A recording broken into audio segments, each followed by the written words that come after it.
अस्सलाम वालेकुम नाजरीन, मैं हूं एहसान खटक। आप देख रहे हैं मेरा यूट्यूब चैनल एमएलटी डायरीज। नाजरीन, आज का हमारा टॉपिक है यूरिनरी एग्जामिनेशन पार्ट 3, यानी केमिकल एग्जामिनेशन जो इम्पॉर्टेंट पार्ट है, इसके बारे में तफसील पढ़ेंगे और इसके पार्ट्स बताएंगे कि क्या क्या है।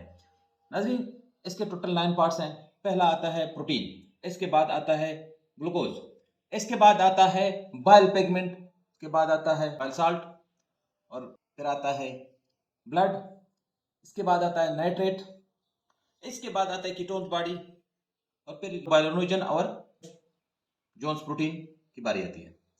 तो इन सब के बारे में हम स्टेप बाय स्टेप तफसीलन पढ़ेंगे और हर एक का जायजा लेंगे, बताएंगे। प्रोटीन नजरीन, जब नॉर्मली हम यूरिन आरी या यूरिन एग्जामिनेशन करते हैं तो नॉर्मली प्रोटीन उसमें नहीं होता, या उस ये नाकाबिल शनाख्त होता है।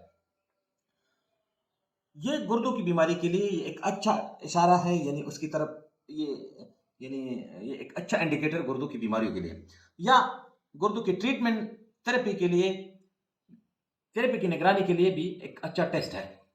किन बीमारियों में ये पेशाब में आता है? तो ये आता है नजरीन हाई ब्लड प्रेशर में, प्री एक्लेम्प्टिक टॉक्सीमिया में, रेनल पेलेनकाइमल डिजीज में, पेशाब की नाली की इंफेक्शन में यानी यूटीआई में। नजरीन यूरिन में प्रोटीन की डिटेक्शन के लिए दर्ज झेल 2 तरीके इस्तेमाल कर सकते हैं। एक है टर्बोमेट्रिक, दूसरा है कैलोरीमेट्रिक। फिर उसमें टर्बोमेट्रिक में 4 तरीके आते हैं। एक है हीट मेथड, यानी एसिड प्रेसिपिटेशन टेस्ट, यानी ये तीसरा है सल्फ्यूरिक एसिड। इसके बाद चौथे नंबर पे आता है नाइट्रिक एसिड रेंग टेस्ट। नजरीन, इसके बाद आता है ग्लूकोज।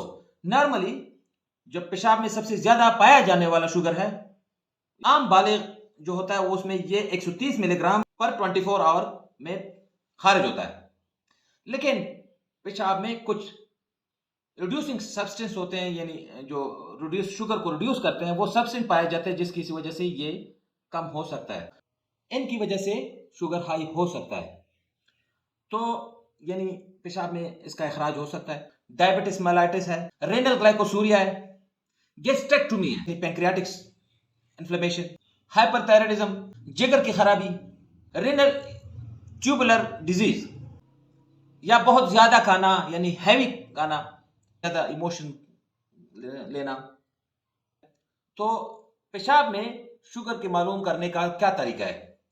2 तरीकों से नॉर्मली हम इसको देखते हैं, चेक करते हैं।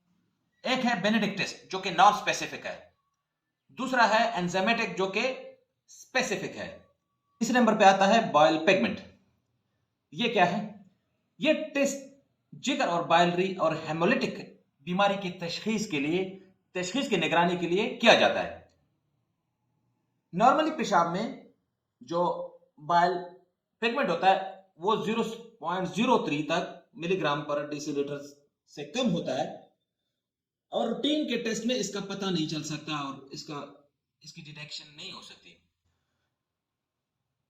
फिर ये कैसे पता चलता है हमें, यानी ये किन बीमारियों में है हमें पता चलता है कि ये जिगर सिरोसिस यानी लीवर की सिरोसिस में, वायरल हेपेटाइटिस में, पैंक्रियाटिक कैंसर में, जो बाइल डक्ट है उसकी ऑब्स्ट्रक्शन में।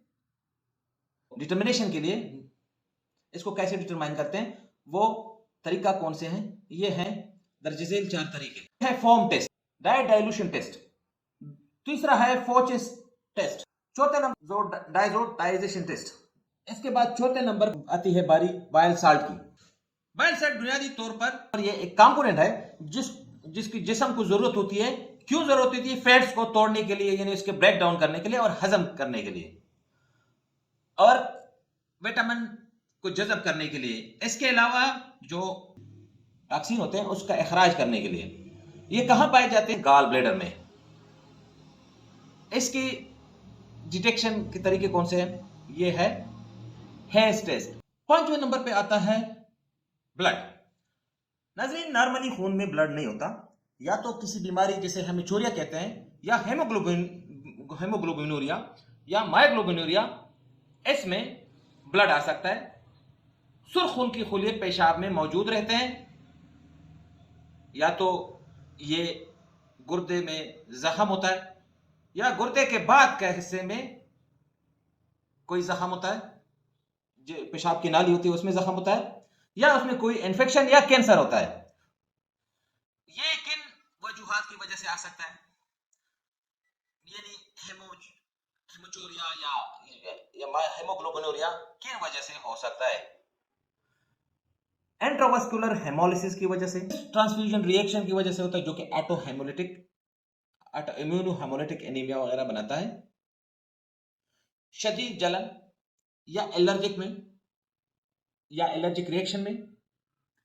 मायोग्लोबिनूरिया में मायोग्लोबिन जो होते हैं, जो क्योंकि मसल पिगमेंट होते हैं, ये मसल में पाए जाते हैं, तो ये फिर पेशाब में मौजूद होते हैं। ये जो मसल पिगमेंट होता है ये कब आता है? ये ट्रॉमा में होता है। यानी ट्रॉमा कौन से हो सकता है? ट्रॉमा या क्रश इंजरी हो सकती है, या आपको कोई गोली जो होती है उसकी बेटिंग हो सकती है, या गैर आदि मशक यानी अनअकस्टम एक्सरसाइज, जिसमें फुटबॉल हो सकता है, तैराकी हो सकती है, या पट्टों की बीमारी हो सकती है। यानी इस किस्म के में मायोग्लोबिन का इखराज हो सकता है। तो हम माइक्रोस्कोप के जरिए इसको, माइक्रोस्कोप के नीचे जब यूरिन को देखते हैं तो उसमें हम आरबीसी देख सकते हैं। तो हम कुछ कीमियाई टेस्ट हैं जो जो यूरिन के लिए दस्तियाब हैं, जिसमें हेमोग्लोबिन मायोग्लोबिन का तयन कर सकते हैं। एक है गोएकम रिएक्शन टेस्ट, दूसरे नंबर पर है रिड्यूस फेनोल्फथालीन टेस्ट, तीसरे नंबर पर पिरामिडोन रिंग टेस्ट, चौथे नंबर पे है कमर्शियली डिपस्टिक, जिससे हम इस टेस्ट का तयन कर सकते हैं। छठे नंबर पे आता है नाइट्रेट। नाइट्रेट क्या है? ये पेशाब में नाइट्रेट होते हैं, पर बहुत सारे बैक्टीरिया होते हैं जो कि नाइट्रेट में चेंज कर देते हैं। नाइट्रेट का जो यूरिन में मौजूदगी होती है वो किस तरफ इशारा देते हैं? ये इशारा देता है यूरिनरी ट्रैक्ट इन्फेक्शन या कंटेमिनेशन। अब कैसे? जैसे मैं पहले बता चुका हूं कि नाइट्रेट्स बैक्टीरिया की वजह से चेंज हो जाते हैं। जब बैक्टीरिया मौजूद होंगे तो उसकी वजह से इन्फेक्शन भी मौजूद हो सकता है होगा। तो यूरिनरी ट्रैक्ट इन्फेक्शन और कंटेमिनेशन की वजह से ये नाइट्रेट में चेंज हो जाते हैं। तो नाइट्रेट्स के लिए सबसे बेहतरीन नमूना कौन सा है? सुबह का नाइट्रेट की डिटेक्शन के लिए कौन से मेथड हैं जो हम यूज कर सकते हैं? इसके लिए dipstick commercially available. Ketone bodies क्या है? ये अब 7वें नंबर पे हमारे केमिकल एग्जामिनेशन का टेस्ट है। Ketone bodies break down product है किस चीज का? फैट्स का। फिर ये पेपरों से एक्सेल होते हैं और हमारे सांस को स्टिमुलेट करते हैं। ये 3 टाइप्स पे कंसिस्ट होते हैं, ये 3 किस्म के होते हैं। एक होता है एसिटो एसिटिक, दूसरा होता है बीटा हाइड्रोक्सी ब्यूटारिक, तीसरा होता है एसीटोन। नॉर्मली 24 घंटों में पेशाब में ये 125 मिलीग्राम तक मौजूद हो सकते हैं या इसका इखराज हो सकता है, लेकिन रूटीन में इसका इखराज नहीं होता। केटोसिस में 24 घंटे में ये 50 ग्राम तक, यानी 50 ग्राम से ज्यादा इसका इखराज हो सकता है। इसके अलावा ये कीटोन बॉडीज कब इसका यूरिन नॉर्मल जो रूटीन में होता है उसका इखराज होता है? ये स्टार्वेशन में यानी भूख में, डायबिटिस मेलाइटिस में, प्रोलॉन्ग वोमिटिंग में, बच्चों में शदीद डायरिया यानी इसहाल, कम कार्बोहाइड्रेट्स वाली खुराक या ज्यादा चिकनाई वाली खुराक, या टॉक्सीमिया ऑफ प्रेगनेंसी, इसमें कीटोन बॉडीज का इखराज होता है नॉर्मल रूटीन में। इसकी डिटेक्शन कैसी होगी? इसके लिए टेस्ट कौन से अवेलेबल हैं? इसके लिए 2 किस्म के टेस्ट अवेलेबल है। एक है रोथरा ट्यूब टेस्ट, दूसरा जेरार्ड टेस्ट, जिसे फेरिक क्लोराइड टेस्ट भी किया जाता है। तो नाजरीन, इसके बाद आता है 8वें नंबर पे यूरोबायोनिजन।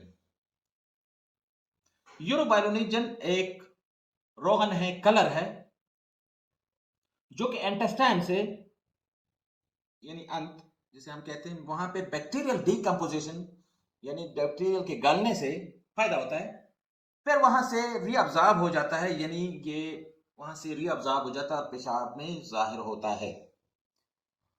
थोड़ी सी मिकदार आमतौर पर होती है, बढ़ती हुई मिकदार जो होता है उसका मतलब ये है कि बिलिरुबिन भी हाई है। इसका वो इशारा देता है, ये निशानदेही करती है बिलिरुबिन की हाई होने की, अगर ये इसकी मिकदार हाई हो यूरिन में। ये टेस्ट हम हेमोलिसिस और यरकान के फर्क के लिए इस्तेमाल करते हैं, यानी हमें पता चलता है कि आयर ये हेमोलिसिस है या यरकान है। ये टेस्ट हमेशा फ्रेश वॉइडेड यूरिन से हम करते हैं, क्योंकि जो यूरोबाइलिनेजन है वो हवा और लाइट की मौजूदगी में यूरोबाइलिन में चेंज हो जाता है। इसके बढ़ने की वजूहात टॉक्सिक हेपेटाइटिस है, गेंडोलम फीवर है, हेमोलिटिक एनीमिया है, यानी हेड और पैंक्रियाटिक कार्सिनोमा है। यूरोबाइलिनोजन में इजाफा हो सकता है इन बीमारियों की वजह से। यूरोबाइलिनोजन का तयन करने के लिए, यानी उसका डिटेक्शन के लिए हम दर्ज झेल टेस्ट करते हैं। एक है स्पेक्ट्रोस्कोपिक टेस्ट, दूसरा है बोगोमोलो टेस्ट, तीसरा है एलेज बेंजाइलडिहाइड टेस्ट। नाज़रीन, आखिर में हमारा जो टॉपिक है इसी यूरिन आरी केमिकल का पार्ट 3 का लास्ट टॉपिक है Bence Jones protein. Bence Jones protein क्या है? बेंज जोन्स प्रोटीन है ये हल्की चेन वाली ग्लोबिन मॉलिक्यूल है, जिसका मॉलिक्यूलर वेट जो होता है 45,000 होता है। ये मल्टीपल माइलोमा, मोनोक्लोनिन डिसक्लोबोनुमिन के साथ दीगर लिम्फोप्रोलिफरेटिव डिसऑर्डर के 40% केसेस में ये पाया जाता है। क्योंकि ये बहुत छोटे मॉलिक्यूल होते हैं, इसलिए प्लाज्मा से आसानी से जज़ब हो जाते हैं और यूरिन में इसका अखराज हो जाता है, पेशाब में खारिज हो जाते हैं। ये प्रोटीन के लिए सल्फोसैलिक एसिड टेस्ट देते हैं, लेकिन डेक्स्टर के साथ कमजोर या कोई भी रिएक्शन नहीं करते। दो तरीके से हम इसको डिटेक्ट कर सकते हैं। एक है हीट प्रेसिपिटेशन टेस्ट, दूसरा है पायरोग्लोल रेड डाई टेस्ट। तो नाज़रीन, इसके साथ हमारा टॉपिक का इख्तिताम होता है। नाज़रीन, अगर हमारा टॉपिक पसंद आया हो तो लाइक और सब्सक्राइब कीजिएगा, साथ में बेल के आइकन को दबाइए।